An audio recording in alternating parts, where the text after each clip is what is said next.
आणि बदलापूर घटनेतील आरोपीच्या एन्काउंटर नंतर मुंबईमध्ये भाजपकडून मोठी बॅनरबाजी करण्यात आली आहे। बदलापूर महिलांवर अत्याचार करणाऱ्यांना असाच न्याय मिळणार अशा आशयाचे बॅनर लावण्यात आले। फरक स्पष्ट आहे असं म्हणत महाविकास आघाडीला बॅनरमधून डिवचण्यातही आलंय। पश्चिम द्रुतगती महामार्गाखाली अंधेरी या ठिकाणी या बॅनरचा आढावा घेतलाय सत्यम सिंह यांनी। बदलापूर घटनेतील आरोपीचा पोलिसांकडून एन्काउंटर केल्यानंतर मुंबईत भाजपकडून मोठा बॅनरबाजी करण्यात आला आहे।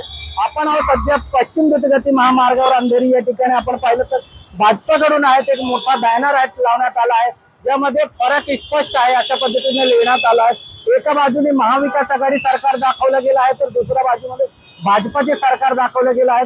महाविकास आघाडी काळात आपण पाहिलं तर माजी मुख्यमंत्री उद्धव ठाकरे यांचे फोटो आहेत आणि शेजारी माजी गृहमंत्री अनिल देशमुख असतील किंवा सचिन वाझे।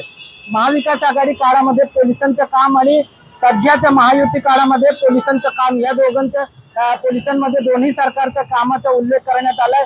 खरं तर महाविकास आघाडीच्या काळात पोलीस सरकारसाठी वसुली करत होते अशा पद्धतीने लिहिण्यात आलाय, तर दुसऱ्या बाजूने आहे तर पोलीस जनतेसाठी भाजपच्या काळात हिशोब करत आहेत। या पद्धतीने बॅनरबाजीच्या माध्यमातून विरोधी पक्षाला या ठिकाणी डिवचण्याचे प्रयत्न। एबीपी माझा, उघडा डोळे बघा नीट।